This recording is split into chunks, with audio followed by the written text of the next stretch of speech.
The old town of Ravenwood had always carried a reputation, though most who spoke of it did so with nervous laughter, as if to downplay the unease that lingered whenever the name was mentioned. It wasn't a large town, just a quiet settlement tucked between the thick forests of upstate Maine, where the fog from the Atlantic rolled in at night and never seemed to fully retreat. The locals, those who had been there long enough to call the streets familiar, would warn newcomers about certain places you shouldn't wander after dark. There was the hollow behind the old mill where no bird sang, the cemetery that seemed to echo with whispers, and most of all, the long stretch of Main Street where the lights flickered precisely at midnight, as if obeying an unseen command. Ethan Hayes never believed in such things. He was 29, a school teacher by profession, and as rational a man as you'd ever meet. But rationality doesn't stand tall in Ravenwood for long. Ethan had moved there for a job, thinking the stories were just exaggerated folklore meant to spook outsiders. Still, he couldn't ignore how the students in his class would stiffen if he mentioned walking home past midnight. They'd exchange quick glances, the kind that said more than words ever could.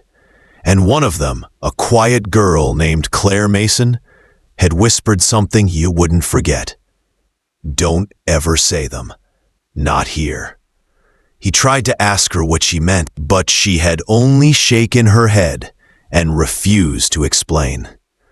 Later that week, at the town's modest library, Ethan found himself talking with Emily Bradford, the young librarian with fiery red hair and an accent that marked her as someone who'd moved there from Boston. She had lived in Ravenwood for 3 years, long enough to notice its oddities. When Ethan mentioned Claire's warning, Emily froze, her lips pressed tight, and for a moment, he thought she wouldn't answer. But eventually, she leaned in close, voice hushed, almost trembling. "There are 3 words. Nobody writes them down. Nobody dares speak them. If you say them at midnight, anywhere in Ravenwood, they say something answers back." Ethan laughed at first, though uneasily. "So what are these 3 words?" he asked. Emily shook her head violently. "Don't ask. It's better not to know." He thought about it later, while walking home past the shuttered shops of Main Street. The fog curled low, hugging the asphalt, and the silence felt heavier than usual. The idea of words so dangerous they couldn't even be spoken out loud stirred something curious in him. What power could 3 simple words possibly hold? Days passed, and the question gnawed at him. He asked subtle questions at the diner, at the gas station, even at the school. People either dismissed him or grew uneasy, changing the subject. It was maddening. The whole town seemed united in a secret he wasn't allowed to know. But eventually, she leaned in close, voice hushed, almost trembling. "There are 3 words. Nobody writes them down. Nobody dares speak them. If you say them at midnight, anywhere in Ravenwood, they say something answers back." Ethan laughed at first, though uneasily. "So what are these 3 words?" he asked. Emily shook her head violently. "Don't ask. It's better not to know." He thought about it later, while walking home past the shuttered shops of Main Street. The fog curled low, hugging the asphalt, and the silence felt heavier than usual. The idea of words so dangerous they couldn't even be spoken out loud stirred something curious in him. What power could 3 simple words possibly hold? Days passed, and the question gnawed at him. He asked subtle questions at the diner, at the gas station, even at the school. People either dismissed him or grew uneasy, changing the subject. It was maddening. The whole town seemed united in a secret he wasn't allowed to know.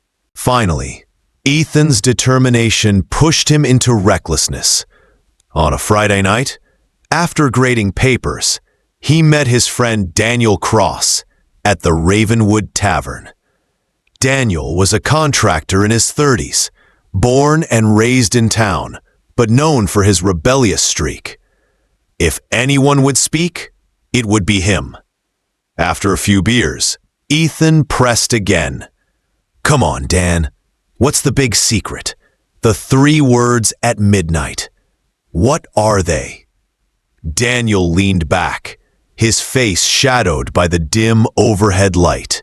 He didn't laugh, didn't scoff. Instead, he gave Ethan a long look that mixed irritation with concern. "You don't want to play with that.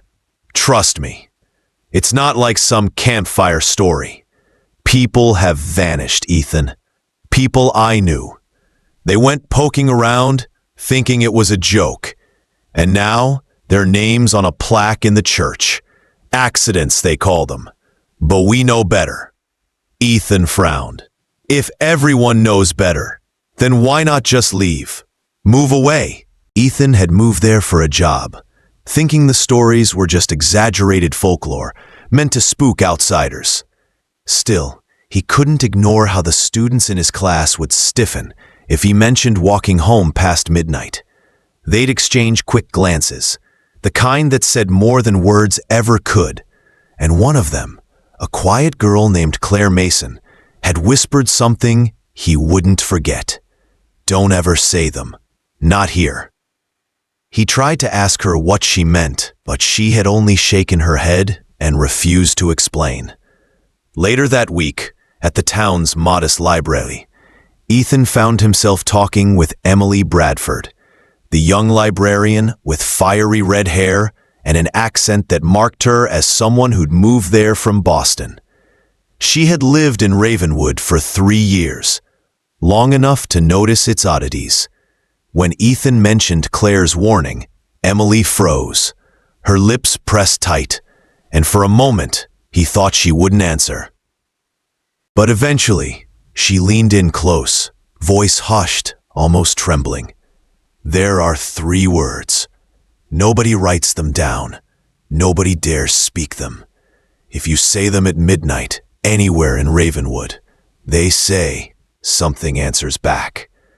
Ethan laughed at first, though uneasily. "So what are these 3 words?" he asked.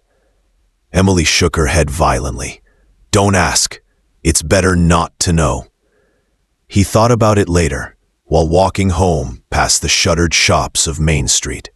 The fog curled low, hugging the asphalt, and the silence felt heavier than usual. The idea of words, so dangerous they couldn't even be spoken out loud, stirred something curious in him. What power could 3 simple words possibly hold? Days passed, and the question gnawed at him. He asked subtle questions at the diner, at the gas station, even at the school. People either dismissed him or grew uneasy, changing the subject. It was maddening. The whole town seemed united in a secret he wasn't allowed to know. Finally, Ethan's determination pushed him into recklessness. On a Friday night, after grading papers, he met his friend Daniel Cross at the Ravenwood Tavern. Daniel was a contractor in his 30s, born and raised in town, but known for his rebellious streak. If anyone would speak, it would be him. After a few beers, Ethan pressed again. "Come on, Dan. What's the big secret? The 3 words at midnight. What are they?" Daniel leaned back, his face shadowed by the dim overhead light. He didn't laugh, didn't scoff. Instead, he gave Ethan a long look that mixed irritation with concern. "You don't want to play with that. Trust me. It's not like some campfire story. People have vanished, Ethan. People I knew. They went poking around, thinking it was a joke, and now their names on a plaque in the church. Accidents, they call them. But we know better. Ethan frowned. If everyone knows better, then why not just leave? Move away. Daniel smirked bitterly. Because Ravenwood doesn't let you leave. Oh, you can drive out, sure, but you'll come back. Or something will drag you back. This town doesn't just exist on a map, Ethan. It exists on something deeper. And those words, they're a key. A key you don't want to turn. Ethan felt the chill then. The kind that crawled beneath the skin and refused to leave. But curiosity is a cruel master, and in that moment, he knew he wouldn't stop searching until he found the truth. And somewhere in the fog outside the tavern, something seemed to listen. The following Saturday, Ethan couldn't shake the sense that Ravenwood itself was testing him. The fog rolled in heavier than ever, pressing against his windows like a living thing. Each gust of wind rattled the panes as if demanding entrance. His mind kept circling back to Daniel's warning. People had vanished, names etched on a plaque. Accidents, they called them. Yet no one dared to speak openly. He decided he needed answers beyond whispers and legends. So he went to the one person everyone in town avoided, Margaret Calloway. She was in her late 60s, lived at the edge of town in a weather-beaten farmhouse, with a sagging porch and windows coated in grime. The children called her a witch, though most adults simply said she was strange. Ethan had seen her once before, at the market, her sharp eyes cutting through the crowd, but she carried an air of loneliness that almost made him pity her. When he knocked on her door, it creaked open slowly, revealing Margaret leaning heavily on a cane. Her voice rasped like dry leaves. "You're the new teacher. What do you want with me?" Ethan swallowed his nerves. "I've been hearing things. About 3 words. I thought maybe you'd know." Her expression darkened instantly. "Foolish boy," she muttered. "Those words aren't meant for mouths like yours. Do you think this town suffers its curses for no reason? Ravenwood has a memory. It doesn't forget." He pressed. "But what are they? What happens if you say them?" She stepped closer, and for a moment Ethan thought she might strike him with her cane. Instead, she whispered, "Ignorance keeps you alive. Curiosity buries you. Leave it alone." Then she slammed the door so hard the sound echoed through the trees. Ethan walked back down her path with his frustration mounting. No one would tell him, yet their silence only proved the words had weight. If they were nothing, why protect them? That night, unable to sleep, he sat at his desk with old town records spread out before him. The library archives had yielded pages of Ravenwood's history, filled with fires, drownings, missing families. Scattered among them were references to the vow, a phrase repeated without explanation. One newspaper clipping from 1912 mentioned a midnight vow uttered by 3 youths who never returned from the cemetery. Another, from 1956, described an investigation into disappearances near Main Street, the last known sighting of the victims occurring at exactly midnight. The vow. Could that be connected to the 3 words? Just as his eyelids began to grow heavy, a knock echoed at his door. Startled, he glanced at the clock. 12:03 a.m. Nobody visited at this hour.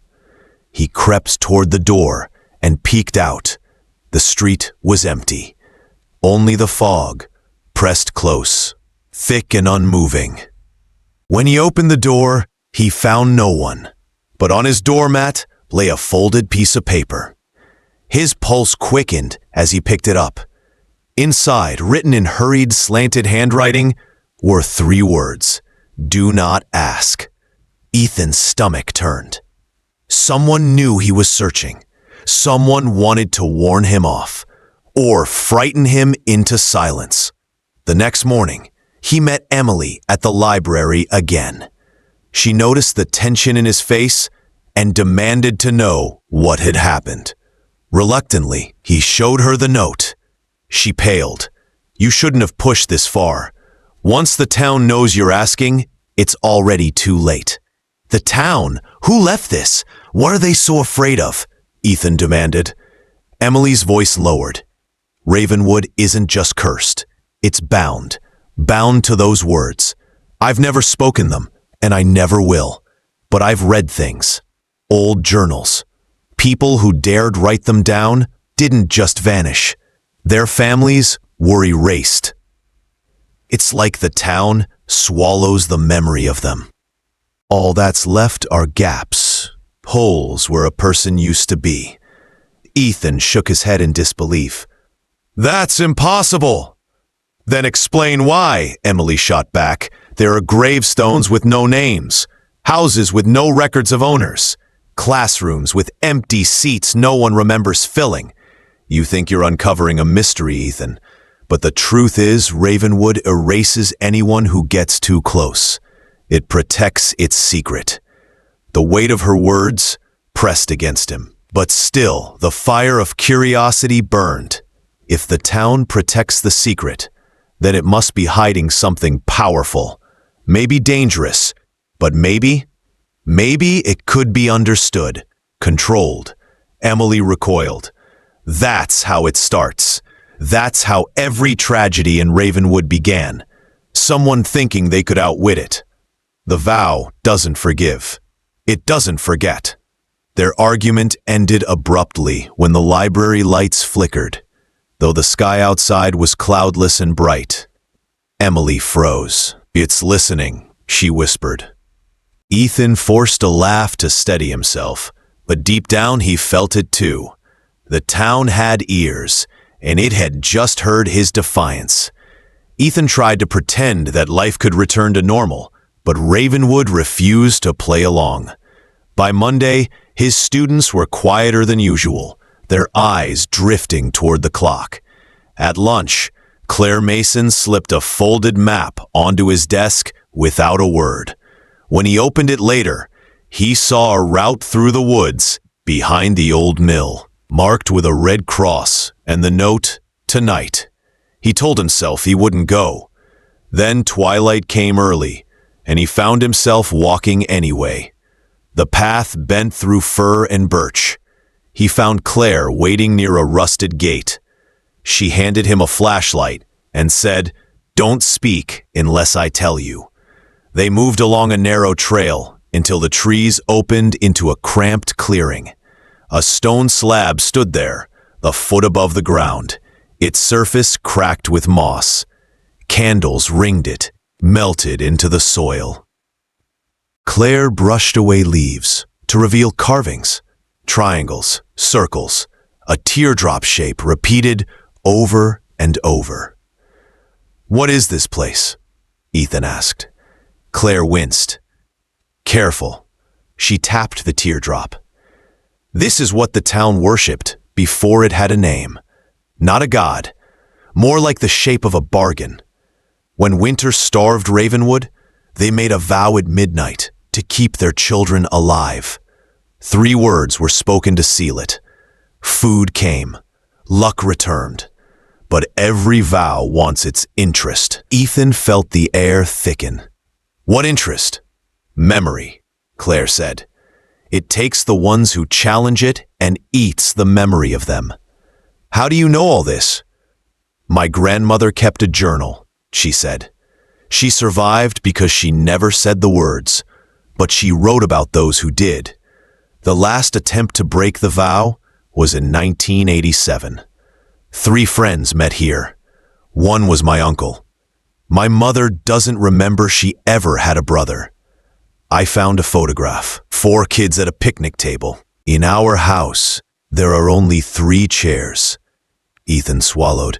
Why show me? Because you're going to try anyway, Claire said.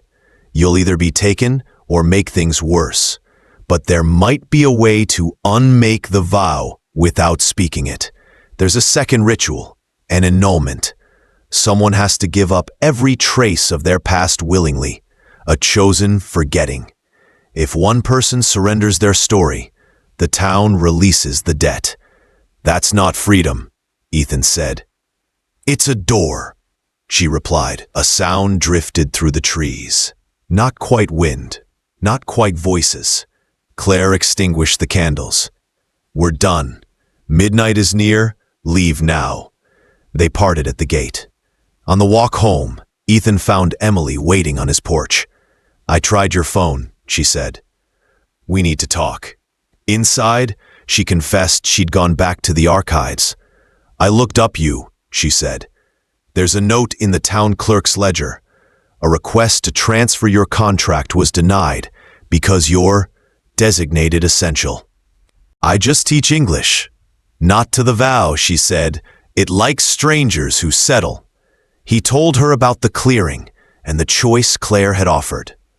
Emily listened. There has to be another way, she said. If memory is the currency, maybe the town hoards proof, objects, records. If we find where it keeps them, we might pry people back. A vault, Ethan said. The oldest places hide the newest sins, she murmured.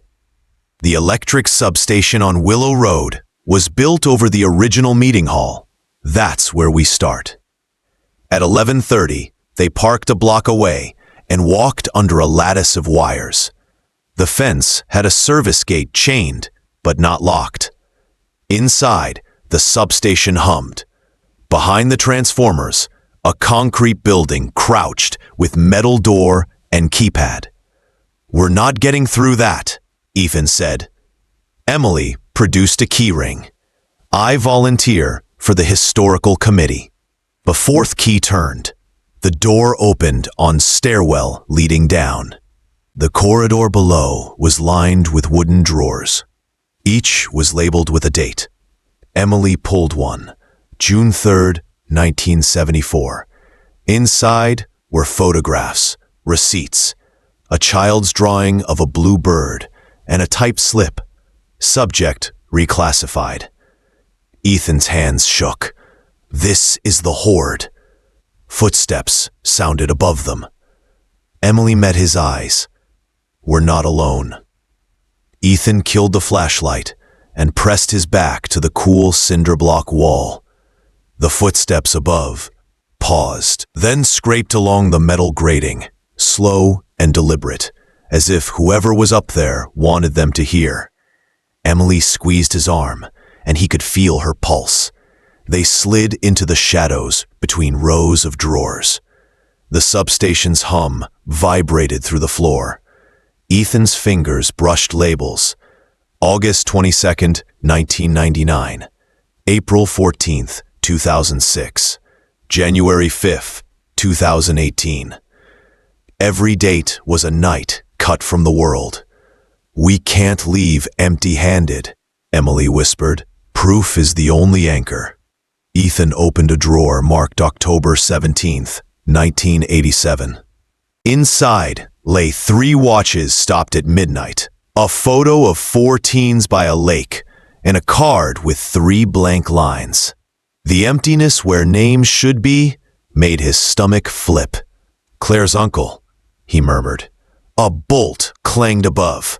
Emily nodded toward a thicker door at the end of the hall. Together, they moved. A keypad blinked, but a brass key hung on a nail, like someone wanted them to think it was locked until they looked closer. The key turned.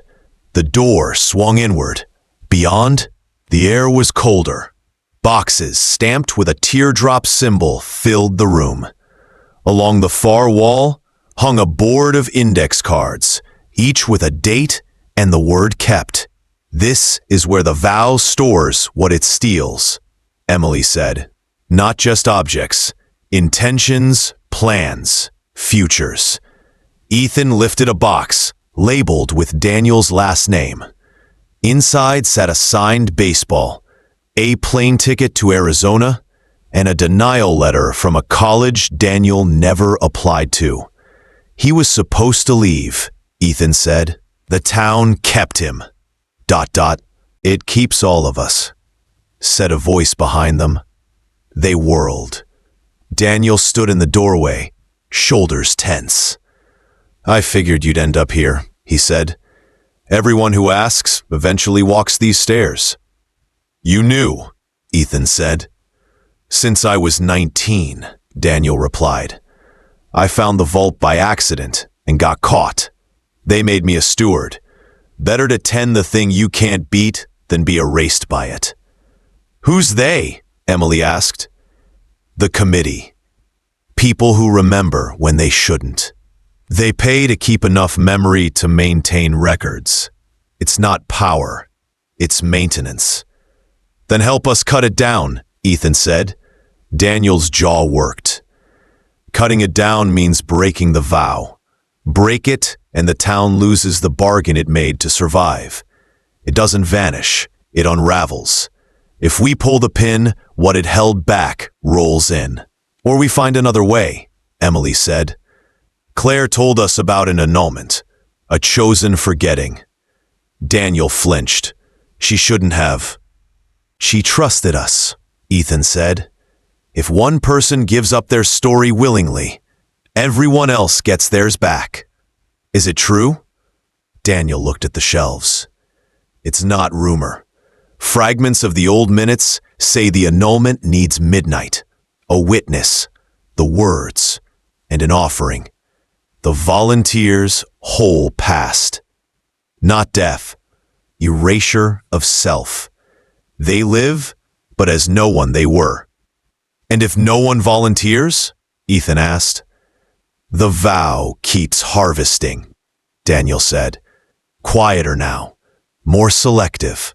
It prefers curiosity. That's why you were marked essential. Emily stepped forward. If the offering is accepted, do the taken return? Not like a door, Daniel said. More like fog lifting. Photos grow faces again. Ledgers sprout names. The floor trembled. A low chime sounded. Daniel checked his watch. 9 minutes until midnight. The grating opens. The vault expects receipts. If you mean to try anything, it has to be now. Now. Emily met Ethan's gaze. If the annulment needs a witness, we'll stand for each other. But we need a place the vow can't silence. Where? Daniel exhaled. There's a sub-basement. The foundation stone is down there. It's where the first vow was spoken. The vow can't unmake what's said on the stone unless the speaker breaks. Ethan felt the decision settle. Then take us. Daniel led them to a hatch recessed in the floor. He pulled the ring, and cold air breathed up from a stairwell of rough granite. As they descended, the chime sounded again, closer now, like a throat clearing before a sentence that could not be unsaid.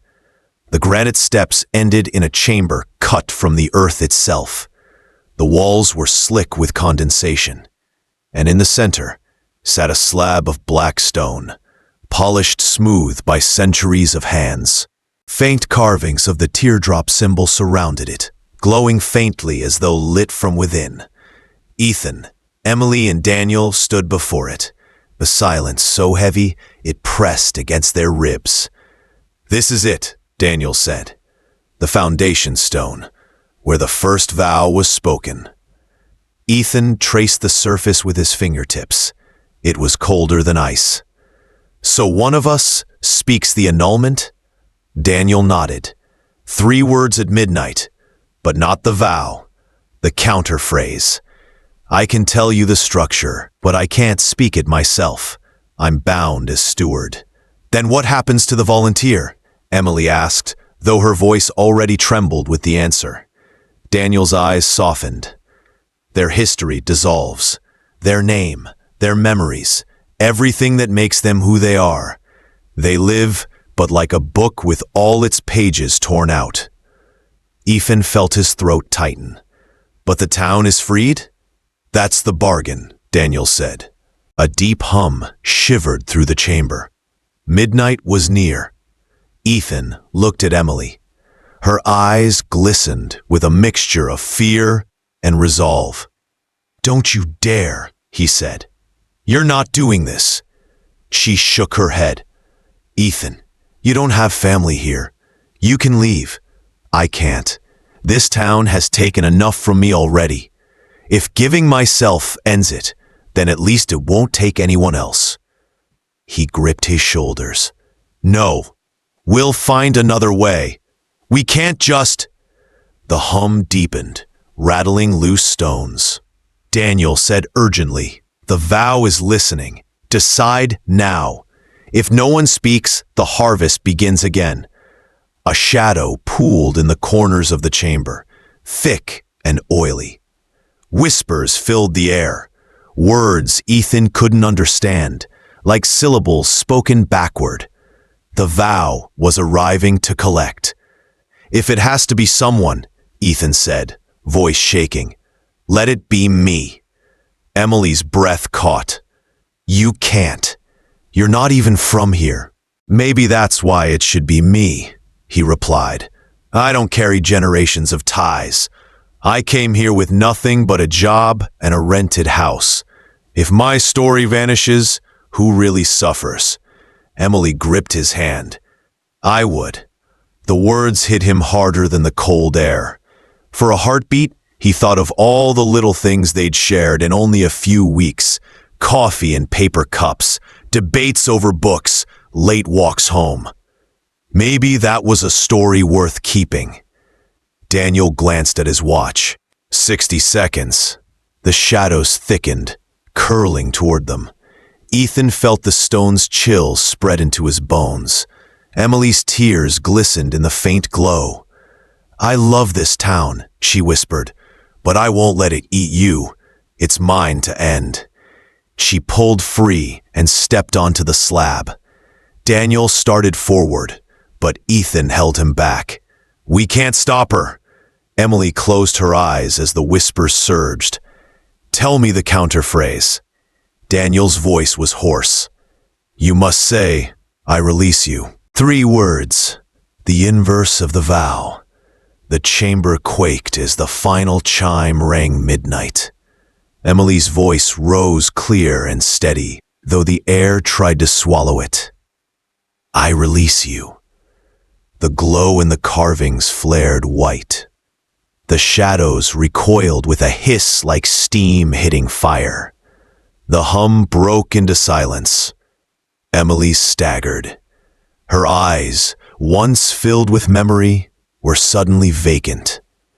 She looked around, as if seeing the chamber for the first time. "Who are you?" she asked softly. Ethan's chest collapsed. He wanted to rush to her, to remind her of every detail, every shared word, but he knew it was useless. Her story was gone, traded for the release of a town. Above them, the ground seemed to exhale. A pressure lifted. Somewhere far off, bells rang that hadn't sounded in decades. Names returned to gravestones. Photographs in drawers filled with faces again. Daniel whispered, "It worked."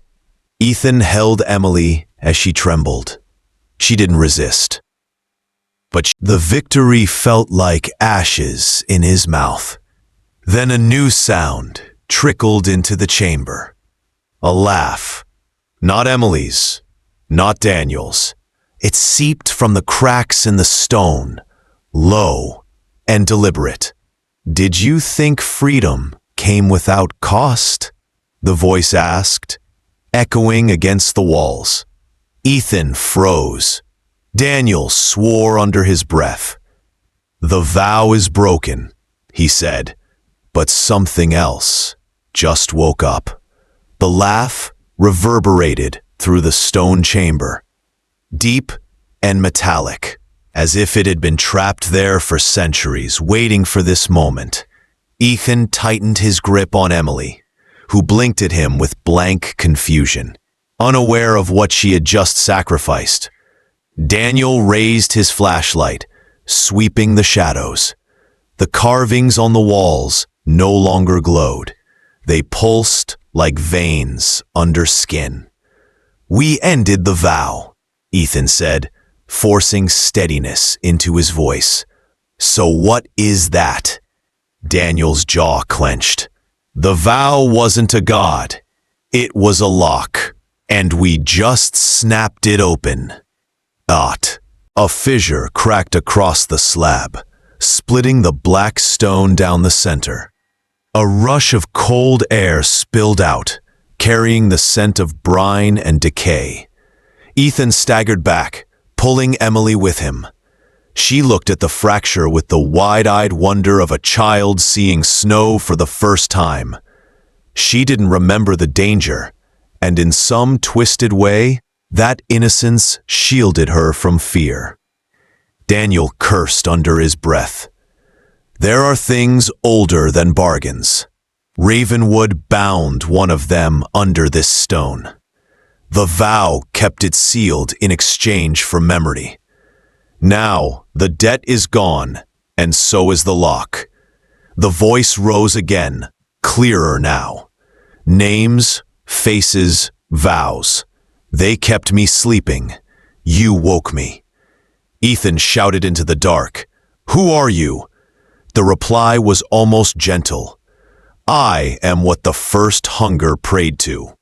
The one who taught them 3 words. They thought they were binding me, but all they did was feed me."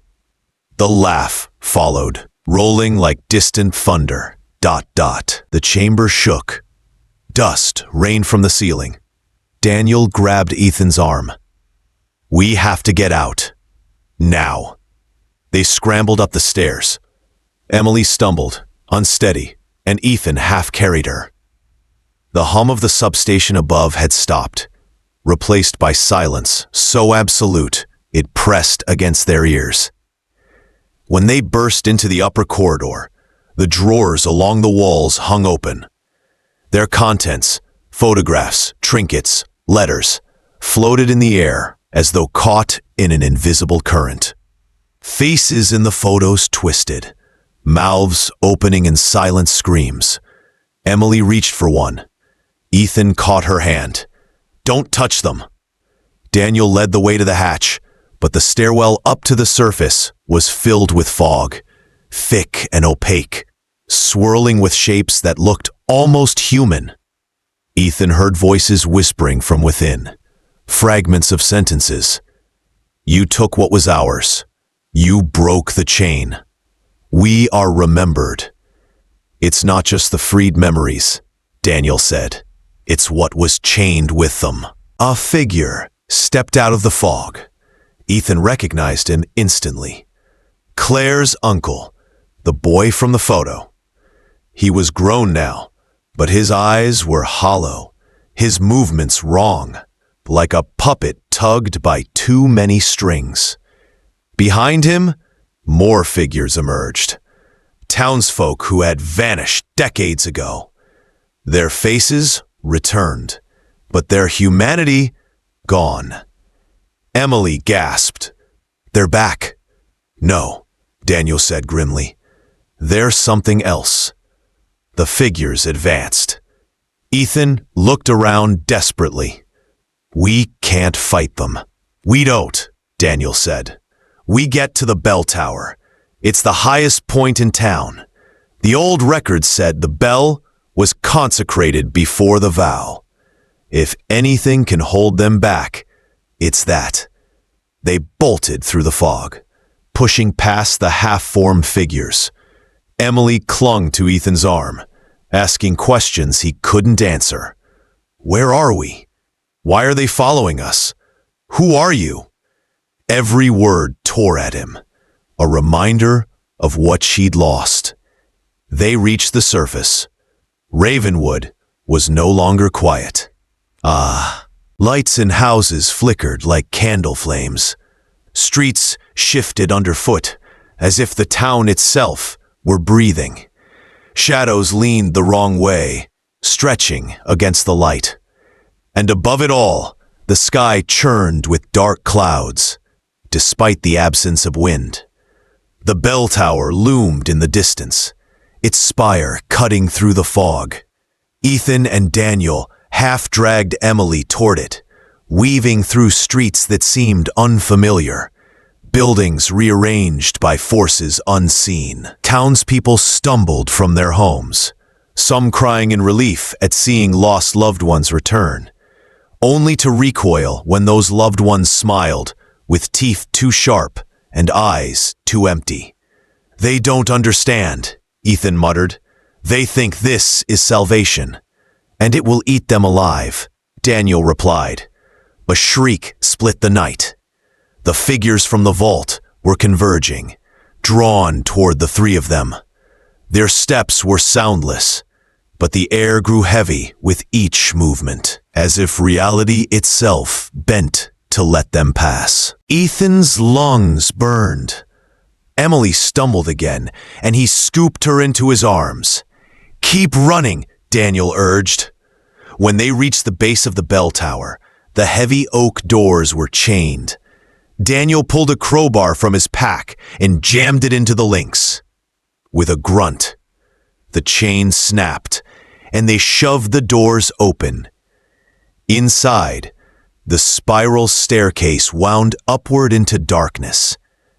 The whispers followed them as they climbed, promising mercy, promising reunion, promising anything to make them stop. Emily whimpered softly, pressing her face into Ethan's chest, as if hiding would keep the voices out.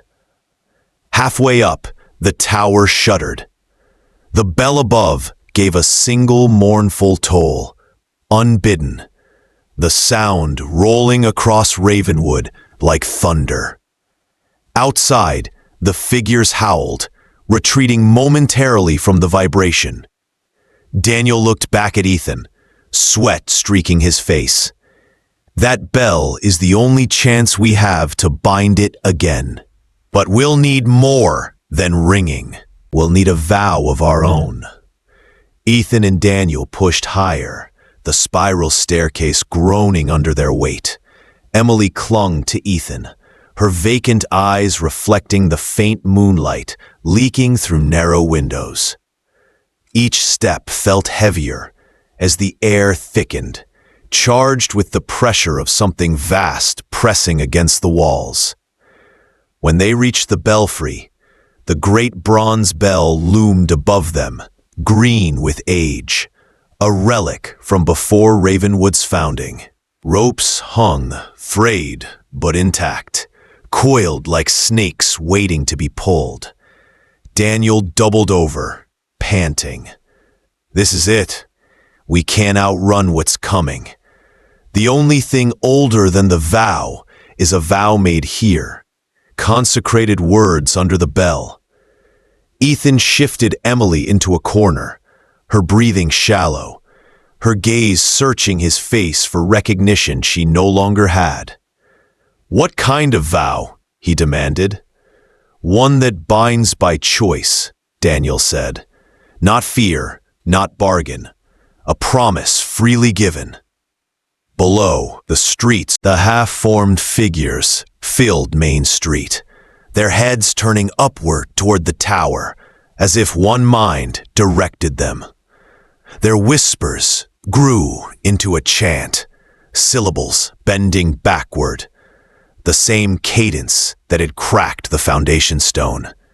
Emily whispered, "What are they saying?" Ethan brushed a strand of hair from her face. "Don't listen. Just stay with me." Daniel gripped the rope, his knuckles white. "We vow to protect, to guard, to give meaning. The bell will answer only truth, but it takes sacrifice." Ethan's stomach dropped. "More sacrifice?" Not erasure, Daniel said quickly. Not like Emily. But it will bind the vow to whoever makes it. Their life tied to Ravenwood. No leaving, no escaping. They become its sentinel, forever. The bell groaned as the figures reached the base of the tower. Claws scraped the wood, testing, prying. Ethan felt the vibrations climb through the stone. Time had run out. I'll do it, he said. Daniel grabbed his arm. Think. It means you'll never walk away. You'll be the line holding this town together until the day you die. Ethan's eyes burned with fury and grief. Emily gave everything to save them. I won't let that be wasted. If someone has to hold the line, it's me. Emily reached for his hand, confused but trusting. Don't leave me. His throat closed. I'm not. I'll always be here. Daniel nodded once, then pulled the rope with all his strength. The bell swung, its first toll booming through the night. The sound rippled outward, shattering windows, scattering fog. The figures shrieked, their chant broken, their forms twisting violently in the sudden clarity of sound. Ethan stepped onto the platform, voice steady, despite the terror clawing his chest. I vow to protect Ravenwood, to keep its memory true, to guard it from what waits beyond. I vow freely. I vow forever. The bell answered with a thunderous second toll, brighter than lightning, deeper than thunder. The air split. The figures convulsed, their hollow eyes burning out like candles. One by one, they collapsed into mist, drawn back into cracks that stitched shut across the town. The oppressive chant ceased, leaving only silence, broken by the fading echo of the bell. Ravenwood exhaled. Ethan staggered, his knees nearly buckling. A weight had settled into his bones, ancient and immovable, yet not crushing. It was a tether, invisible but undeniable, rooting him to the town. He could feel every street, every house, every heartbeat that belonged within its borders. Daniel steadied him. It's done. You're bound. Ravenwood has its sentinel. Emily blinked, the emptiness in her gaze softening for a moment. A tear slid down her cheek. I don't know who you are, she whispered, but I feel safe. Ethan pulled her close, holding her as though memory might return if he willed it hard enough. It didn't, but she stayed in his arms, breathing steady against his chest. The dawn crept over Ravenwood, painting the sky in pale gold. The fog thinned, retreating into the woods. Townsfolk emerged cautiously from their homes, their faces weary but alive, names restored, families mended. Some looked up at the tower and crossed themselves. Others simply wept. Daniel leaned on the railing, staring at the horizon. Every town has its ghosts, he said. Ours just needed a keeper. Ethan gazed out at the streets below, feeling the tether hum with quiet power. Ravenwood was his now, as much as he was its. The vow was broken, the hunger bound again, but the cost would never leave him. He had chosen to stay. He had chosen to guard.